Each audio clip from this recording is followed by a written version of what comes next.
So I am right now inside the so-called #1 attraction here on the island of Cozumel in Mexico, and of course that is according to the park's website. However, at the same time, on various platforms there are also mixed reviews about this place, some saying that this park is a complete ripoff. So the question is, who is right?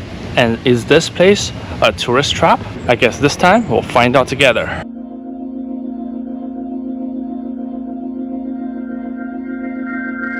People that do the snorkeling, or after you snorkeling, if you want to take a relaxing massage, you can do it right over here.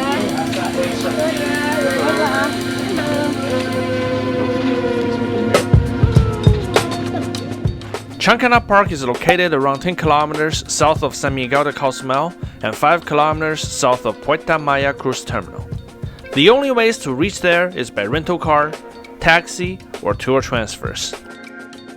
Entrance ticket to the park is pretty steep by Mexican standard, around $29 at the time of publishing. But I believe I paid less than this amount in pesos when I bought the admission ticket at the entrance. Still pretty expensive in my opinion. But hey, at least the park is big enough for you to spend at least half of a day there just to check out everything. I have divided the entire park into 3 different zones, and we will go through each zone one by one. The red zone, the purple zone, and the blue zone. Let's first start with the red zone, which is the area on your left once you enter the park. This zone supposes to showcase Mexico's heritage and culture, and features replicas of traditional houses, archaeological artifacts, and certain so-called cultural activities.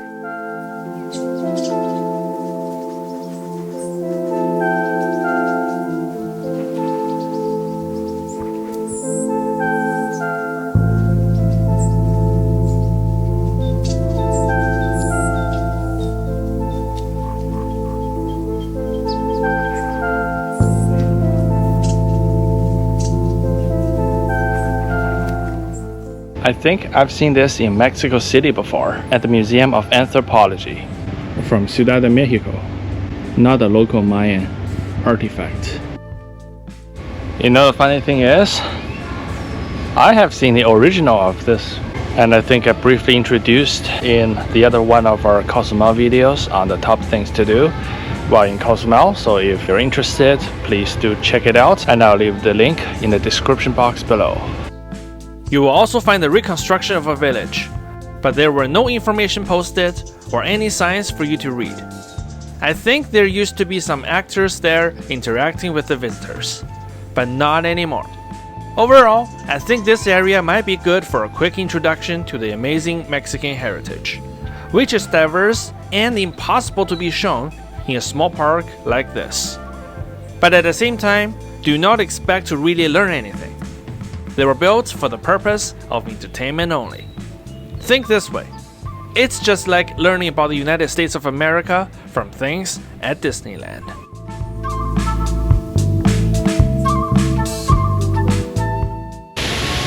Okay, I'm just wondering, is this part of the archaeological site? To be honest, feels kind of modern to me.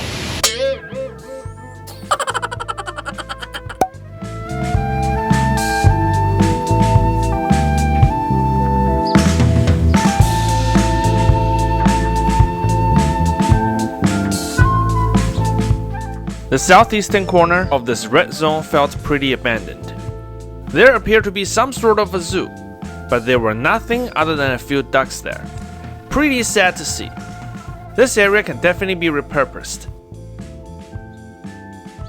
Yeah, I'm not sure what's in this cage right here. Maybe it used to be for some scary animals, but either they escaped or I don't know what happened. One of the entry/exit points of the red zone is so-called the Tequila Museum, which is more of a tequila shop. Many folks made complaints about this place, and all I want to say is this.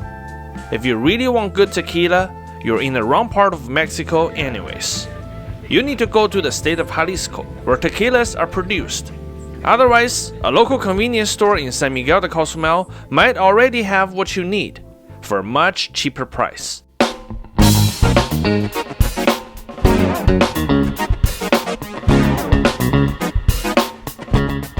I want to include the cenote, which straddles in the middle of the boundaries of all three zones in the red zone, because after all, it is kind of like a cultural site. This cenote is advertised as one of the highlights of the entire park. From the surface, it is a perfect place for Instagram pictures. However, unlike the cenotes elsewhere, visitors are not allowed to swim in there. I think I might have found out the reason. What's going on? You mean everything we see here is now a man-made attraction?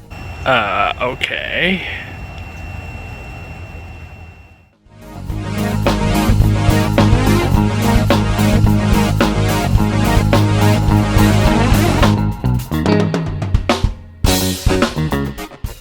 So this is where this cenote or underground river goes to. Now we have seen pretty much everything in the red zone. If I paid all that money just to see this, I would be disappointed. However, if your time at the park is plenty, taking a walk in the red zone could be a good idea.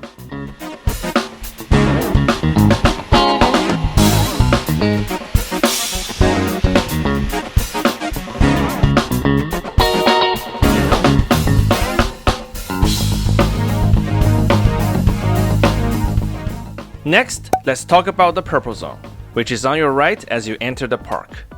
This area is mostly for those who come in with a tour or a cruise ship shore excursion. I do not believe the park offers any official packages or tours. So if you just buy your ticket and go in like me, you don't have to worry about most of the things in the purple zone. There is also a place where you can pay and swim with dolphins. Well, not my cup of tea, and I will never do this to dolphins. So, in the purple zone, my only businesses were a swim up bar, which I didn't take advantage of, a large bathroom, which I did, and the sea lion show. The show is included in your ticket price and generally has 2 performances each day. The ticket office should let you know what time the shows are. Or you'll also find times posted right by the entrance to the small aqua theater, where the show takes place. Regarding the sea lion show itself, all I want to say is, it's interesting. I wouldn't come back to the park just to see the show though. I will probably even skip it the next time I'm there, if that ever happens. So for the purple zone, there isn't really many things for folks who just come to the park with a basic entry ticket, except the sea lion show. Okay, now let's talk about the blue zone, which I consider to be the most interesting part of Chankanaab Park. This area is where most of the restaurants and actions are. I will be talking more about food at this park later when we do the overall conclusion, which is not one of the bad things about this park. However, for everything else in the blue zone, they're absolutely good enough for me to return to this park again and again. Let me show you why. Beside the dolphin encounter area, you'll find a small sandy beach, the only beach in the entire park, and a sheltered swimming area. The water there is really shallow, which means both adults and kids can enjoy a swim there without worrying too much.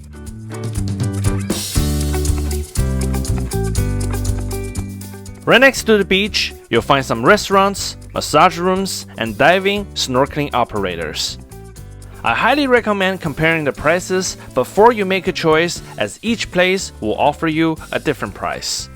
I was taken by a staff there to a locker rental at the massage room, and I was told the fee was $10 a day. I remember seeing the cost as $5 a day posted on the park's own website. So I declined the offer, and the staff took me to a diving operator where I rented the locker for $5.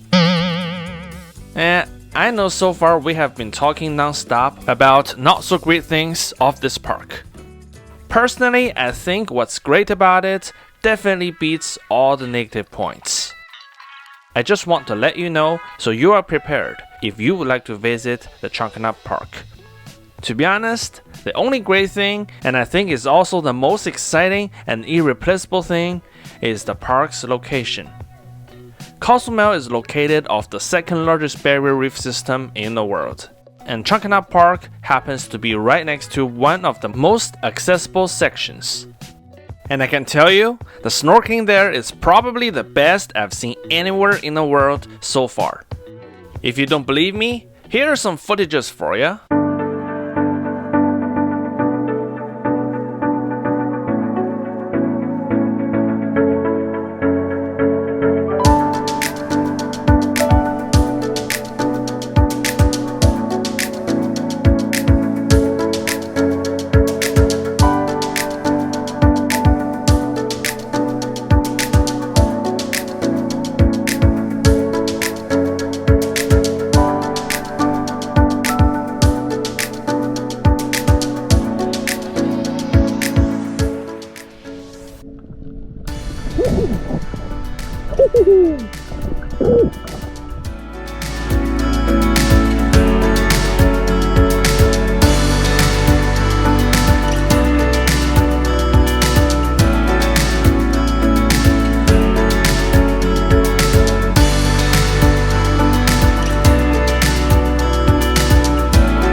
Otherwise, there are tons of beach chairs for you to relax on.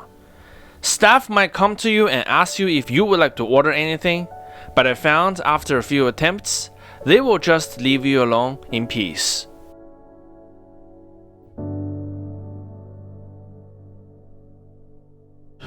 Oh well, living the life.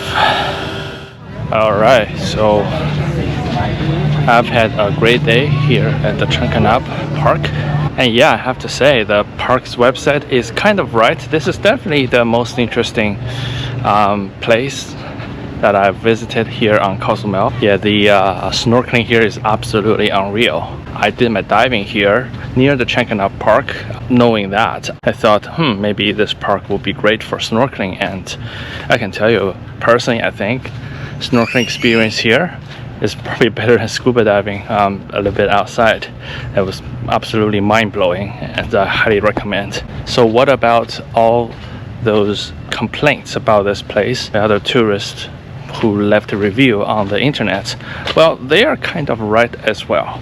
So one of the common things that I noted was that a lot of folks believe that they are in some sort of an all-inclusive program, and when they got into a park, only to realize that well, nothing really is included, and even for whatever the things they include, chances are they're only redeemable at specific places and not everywhere in a park.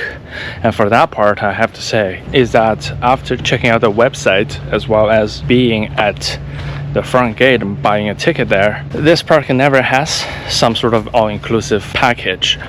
And upon further digging, so it's generally something that by all-inclusive, it's actually not offered by the park but by third parties that will combine Chankanaab with their version of all-inclusive package. So for that, I think you cannot really fault the park, because that's not their program. In other words, anybody says about all-inclusive package here at the Chankanaab Park, it's probably nothing to do with the park itself.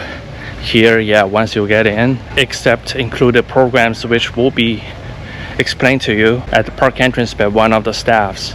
Otherwise, yeah, well, everything else will cost extra amount of money. And I can also confirm about one of the things a lot of folks complain was that, yes, everybody here is trying to upsell you something. So it is true that you'll be approached by one of the staff members at one point. But for that, it's a pretty easy solution, because all you have to do is to say a firm no, and that's it. And I guarantee you nothing will happen to you or your wallet, because overall I find the staffs are pretty nice and also very respectful. And if for some reason some people come to you twice, so by the third time you tell them you're okay, they'll probably just leave you alone. And one thing that was unsatisfactory for my visit at the Chankanaab Park was the food.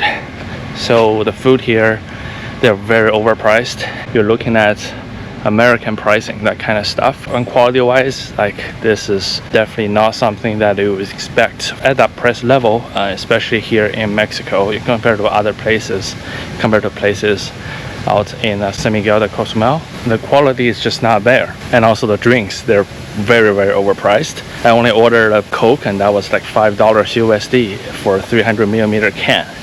But I also brought my own water, which I had no problem getting into the park. So my recommendation is, yeah, bring your own water, maybe even bring your own snacks or your own food if you like, because I can tell you that the food here is definitely not worth the price. So overall, yes, this is definitely one of the best places to visit here on the island of Cozumel. And yes, everybody is also right at some point, and everybody's complaints are legit for this park as well, except the all-inclusive package part, which in reality has nothing to do with the park's management. So I think it's better to talk to whoever organized those kind of packages or tours. Like, will I come back to this park in the future? The answer is absolutely yes. My understanding is that there are a lot of beach clubs in Cozumel that also charge you something like the entrance fee to this park, and you are also paying like overpriced drinks and food. But at least here at the park, there was one more thing to do. It's very family friendly. They have shows included in the entrance, and there is definitely a world-class snorkeling just right inside the park. Anyways, I hope you have enjoyed this video. Yeah, so if you found this video helpful and interesting, please do give it a thumbs up and subscribe to our channel if you haven't already done so, so that in the future, when more contents are being published, you're gonna be the first one to know and to watch. And again, thank you for watching, and I'll see you in the next video.